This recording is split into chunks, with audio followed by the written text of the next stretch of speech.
Tonight, taken care of. You're delaying. I know, delayed. You're delaying. I don't even like that. But I had 30 more seconds. Yeah. Maybe on that. I've got 7 PM on my computer. We know this always. Oh, there you go. And that one's actually saying as well. Okay, where's my bloody thing? Okay.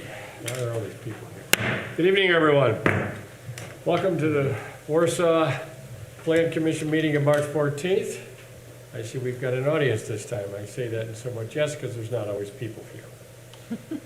All right, we're at order. We have an oath of office. We have a new city engineer for everybody in the audience, and he's about to take his oath of office because he has to be sworn in to be on the Plan Commission. Scott, would you please? Aaron, if you could stand. Repeat after me, please. I, Aaron Ott, I, Aaron Ott, do solemnly swear do solemnly swear that I will support the Constitution of the United States that I will support the Constitution of the United States and the Constitution of the State of Indiana, and the Constitution of the State of Indiana, and that I will faithfully, and that I will faithfully, impartially, impartially, and diligently and diligently discharge my duties as a member of the Plan Commission discharge my duties as a member of the Plan Commission for the City of Warsaw, Indiana, for the City of Warsaw, Indiana, according to law according to law and to the best of my ability. and to the best of my abilities. Very good. I'll just get your signature. Thank you. Okay, Scott, does that conclude that? That concludes that. Well All done. right, next item on the agenda is approval of the February 14th Valentine Day meeting. Mr. President, I reviewed the minutes and with several grammatical errors already taken care of, I would move to approve them if there are no other further questions or comments. I'd second the motion. Motion seconded. All those in favor? Aye. Aye. Anyone opposed?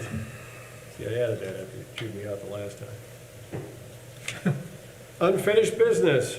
Justin? There's none. Thank you. New business. Justin, I believe you're on again.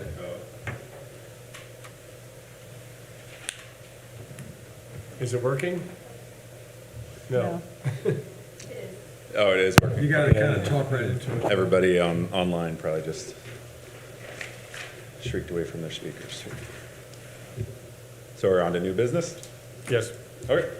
So this is case number 2022-0301.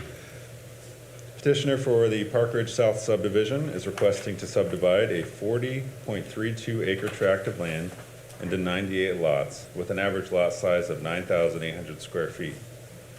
The preliminary plat for this subdivision has been submitted in a timely fashion and reviewed for its conformity to the subdivision control ordinance. The proposed development is contiguous with Park Ridge development to the north and is harmonious in character. The sanitary sewer and water will be extended through this development from the development to the north. And this development will also have access, it will have a connection road that extends down to 200 South to enhance connectivity and ease of access for emergency services. I recommend that the Plan Commission grant preliminary approval for this plat for the Park Ridge South subdivision. Thank you for your comments. For those who may not have attended one of these meetings before, we follow Robert's Rules of Order somewhat loosely at times because we don't want to make it too unexciting. What we'll do is I will ask for comments from the commission, open it to the public to speak in favor, and anyone against. Please limit your comments to specifics, if you would, please. Thank you. Comments, questions from the commission? Justin, were there any written or phoned-in comments?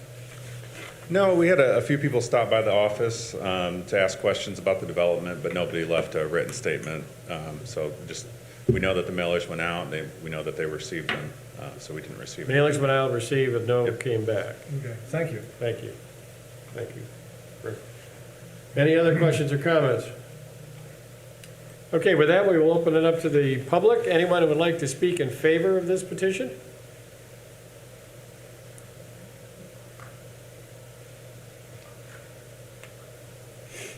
I'm with, Thank you. my name's Kristen, and I'm with the Park Ridge Association that's just north of this new development. And There have been several questions that we have for Granite Ridge that we have not been able to get an answer.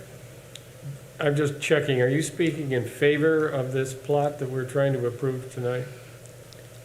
Pending the answers of the questions.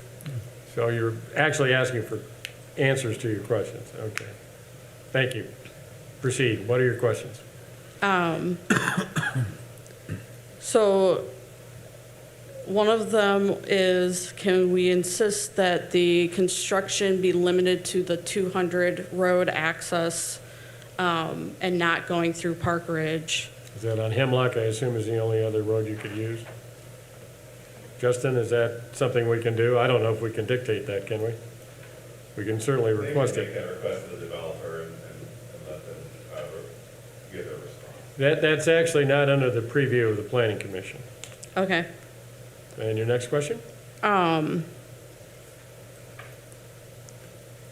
we know if the lighting that will be on the streets are going to be part of the city or if they're going to be part of the subdivision? I assume that's going to be part of the city, right? Again, it depends if they put the light poles in the right of way, and we can have that discussion with the developer, but any lights that the city would take over would be required to be in the right of way and hooked into the electrical. It would have to be to code. Yeah. Okay, thank you. Next question.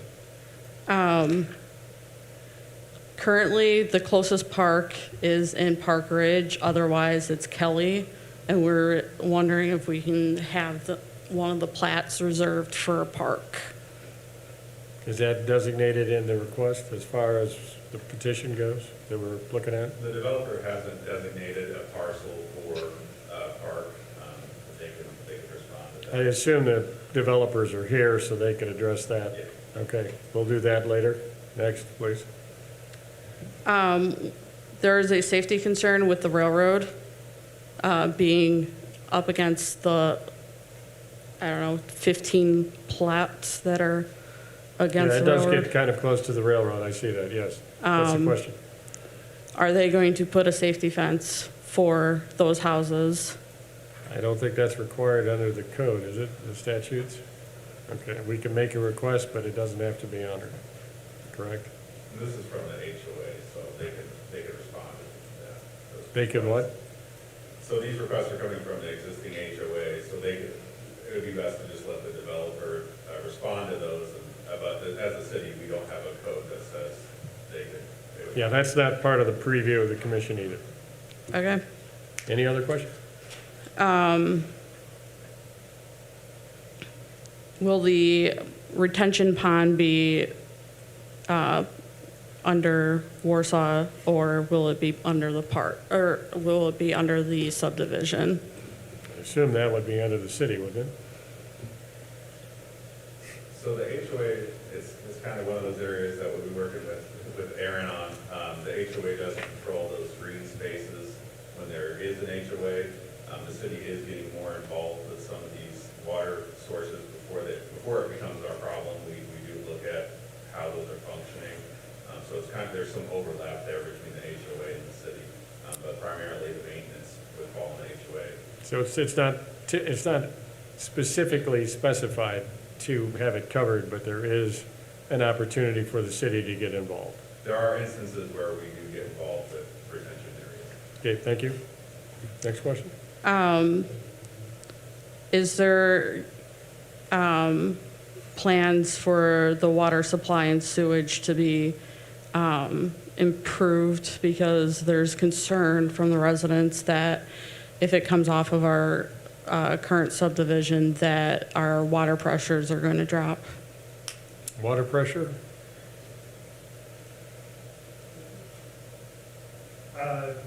We'll be dealing with American Water for that, for them to determine what the flow rate is, but we will be looping it through our system, or through our site at 200, and virtually every time we move the system, it increases the water pressure for everybody around. So American Water, through their charter or state code, they can't decrease the water pressure by state code. So anything we do will benefit the system. Okay. And then And my, the sewer system, I assume that's the same, it's gotta be to the city code, correct? Okay, and then the only other question is how aggressive do they plan to build? Because it aggressive took they them plan to 12 build? years to do ours. well, my dad was a builder, and if he can answer that question specifically, he's a better man than I was raised by, I can tell you that. Especially today. If that covers your questions, I think we'll bring him up and allow him to address some of these issues as well. Thank you. Thank you. You are, David Brown with DA Brown Engineering, 5491 County Road 427, Auburn, Indiana. I'm the engineer for the project. Along with me is Kathy Hartman with the developer Granite Ridge. So thank you for letting us present this project to you. As Justin stated it, we have 98 lots that we're planning on this area, subdividing it, having the connection out. We had some conversations with the city after we did the preliminary submittal. And we extended it down to 200 for safety concerns and having good routing through the subdivision for fire trucks, ambulance, school buses, and pedestrian access, and vehicular access. We have, for the zoning code, we are going to meet all the zoning ordinances for width of building line, and our lots are a little bit deeper in this market. People like to build stuff on the backside, verandas, covered porches, that sort of thing. So our lots are a little bit deeper than what the original Park Meadow, or Park Ridge is. To address one of her questions, we're going to build, or the intent is to build houses that look very similar in nature to the existing Park Ridge. It'll have virtually the same single-story ranch, 1,200 square feet. The two-story will be around 1,600 square feet. There'll be same architectural controls in the front of the building. These houses in today's market are going to be somewhere in the 300,000 range and up. It's just where we're at in today's market. So the developer will have an association over these lots. They will be so they'll maintain the detention basin. They'll maintain the common areas. So that'll be one thing that we do, that we will have as part of this. That's one of the things they're used to doing with their other developments around northeastern Indiana, is a strong association. The street lighting, we're used to putting street lighting into whatever the local jurisdiction wants to do. So if that's in the street right away, we would love to do that, but we do want to promote good, healthy lighting throughout the subdivision. The fence along the railroad, we hadn't really anticipated having a fence there. There's an old broken down railroad fence in there at this location, but we did keep some block area between the back of the lots and the right of way of the railroad. And with the anticipation, we would do some landscape mounding through that area with some trees and whatever for screening purposes. that would be on the land versus the right of way, I assume? Yes, it would be on our property. Obviously not in the railroads right away. So the build out, as you very poignantly pointed out, we have no idea. If we had a crystal ball, we would like to have it built out quicker than that. But with today's market, we're hoping this would be a two-section, so nominally 40, 45 in the first section, and then the second one after that. And they would love to have this built out next year, but obviously the market dictates that. Time So is money. that is correct. So I believe we are going to comply with all of Warsaw's ordinances for anything else that comes up, or that's what we're here for. So if there are any questions I can answer. I missed the part about, you answered the question about green space or park area, and I didn't get what you said. Oh, I'm sorry, I did not answer that one.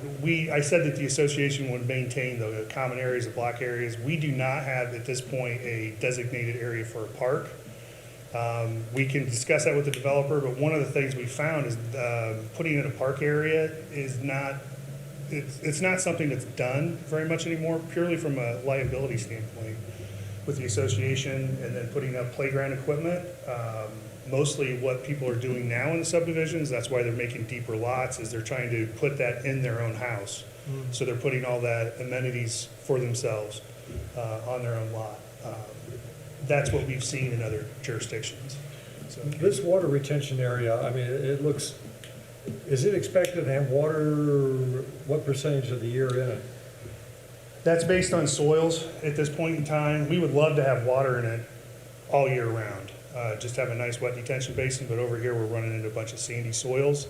So we're not particularly certain with what our soil borings that we had done on the property, whether or not we'd be able to make this a wet basin all the time, or it's gonna be more of a open, planned, it's called a dry basin, but it would be planned to have water in it during storm events, and it would be metered out at a controlled release rate. Thank you. Any other questions? I know that proportions are deceiving. How much actual land is there between the end of the lot and I can see your red property line? How far of a distance is that, do you know offhand? Between us and the railroad, Yeah, going, I don't know off the top of my head, but it Okay. looks about 20 to 30 feet. okay, and I know the railroad owns part of that. I'm assuming where your red line is where your property is, and then the That is railroad correct. owns the other part. Yeah. Right, so if you look at our property, if you look at it right now, you can see some things on the rears of the property. There's some magenta lines, those would be storm sewer, and there's some, those are the property lines. So between there and further to the west, there's a little bit more of a red line. Actually, Justin was kind enough to give me this arrow, and I didn't even use it. There you go. But, so that would be the rear of the lots. And that little line there is the, that would be the east edge of the right-of-way of the railroad. Right, okay. Yes, sir. Yeah, I have a question. Are you telling us that park areas and green spaces are not generally included in developments such as this? A developed recreational space. So we're putting in block areas all over the place in these subdivision plans, and it's for the use of, there's wetland features, there's ponds, there's other areas they want to put signage in or landscaping buffers. That's a common area that the association would maintain. But they're not developing them, putting in playground equipment. They're not putting in a pool house. That used to be, that was a huge kick there in the middle of the 2000s. And they're not doing that as much purely because it's extraordinarily expensive to put it in, and then it's extraordinarily expensive to maintain it, and then the liability on it is through the roof. So a lot of these places, the residents are building that on their own lot. So we're still putting one thing I didn't mention is we are putting sidewalks on both sides of the street. So the residents will be out there walking the dog, riding with their kids on bicycles, and they have a nice, safe place to do that. That seems to be what most people are looking for now, is a sidewalk or a trail system. So you're leaving that kind of issue basically up to the HOA? Yes, if the HOA, after it's established, it wants to put in a developed playground equipment, that would be up to them, that's correct. But you would not furnish any actual real estate? to the Once again, this HOA? is a preliminary plat at this point, so there's flexibility of us moving around. And there may be something that happens during development, but at this point, we came up with the most amount of lots that we could get on this piece of ground. Sure. So that's why we haven't shown it. Justin, is that a request we can make, but I don't know that it's covered by code? Yeah, you could. We typically, because this development does fit the requirements for an R1, we typically have reserved those requests for PUDs where it's more dense and there's less access to green space. This does have that large swath through the middle that will be green space, and then the lots are, like he's mentioned, are a lot deeper than they typically could be. So we, from a planning standpoint, we're less concerned with adding a park into something like a development like this. But it's something that you guys could make a request for if you felt so inclined. Well, and Thank if you, I Justin. hear you correctly, they would be looking at quite an increase in their HOA fees in order to obtain insurance and maintain such a space. So that would be something that every homeowner out there would need to think about, would be the cost share if they did put that in. Yeah, and we are looking at developing houses that people can afford as a city. So anytime we add these things on, we are adding to cost for the developer, and they pass that cost on to the person that's buying the house. So it's just something to consider. Thank you, Justin. David, does that conclude your comments? Yes, sir. All right, thank you. Thank you. Is there anyone else in the audience who'd like to speak in favor of this petition? Is there anyone in the audience who would like to oppose? Close to the public. We'll now discuss among ourselves, answer any questions that we may have, and then put a motion forward. Any questions or comments from the commission? So since this is a preliminary plat, then when we see the final, we'll see more exact drainage patterns and exactly where sidewalks are and utilities are coming in and things like that. That's an correct? excellent point, Diana. Okay, We're so used to seeing preliminary and final at the same right, time. together. It's efficient, but this one is just a preliminary plat. Right, and that gives the developers some time to respond to comments as well. And I know that this has been done, but EMS, fire, all of that has been reviewed. Okay, thank you. Any other questions or comments? Yeah, to speak to Diane's point, I've already touched base with Mr. Brown and told him I expect to talk more details of the drainage requirements and all that, so we've already got that discussion started, and I think that'll be a very important element to work out moving forward. Thank you. So if people in the audience want to stay in touch with the status of the project, they can contact you? Sure, yeah, that sounds like, And or or planning, Justin, I right? don't know, whatever's normal protocol. Stick it to the new guy. Take it to the new guy. Welcome. All right, thank you. I move to approve the preliminary plat. Motion? Seconded? A second. Thank you, Diane. All those in favor? Aye. Anyone in opposition? That passes unanimously. Thank you very much. You have your preliminary plat. Thank you. Any other matters before the board, or the commission, I'm sorry? Justin? One more motion to go. Oh, well, if there are no further questions or comments, I'd move to adjourn. So moved. All right, second. Seconded by Jim. All those in favor? Aye. Anyone opposed? We stand in adjournment. Thank you all very much. This is probably one of the prettiest layouts I've ever seen. You know, it is interesting, because All the colors. I must have looked at that about 4 times, figuring out that it had to be about 25 feet. Oh, yeah. I was more, I was taken by the amount of. Hey, that was like, that could be a Salt Lake. I'll tell them. It looks like an Thank you. I'm just trying to keep you in that. Oh, that's, Yeah, no. there's gonna have to be no, right of ways that's- across the back of those lots. You should see him pack for a fishing trip. You want to see. I was surprised they put those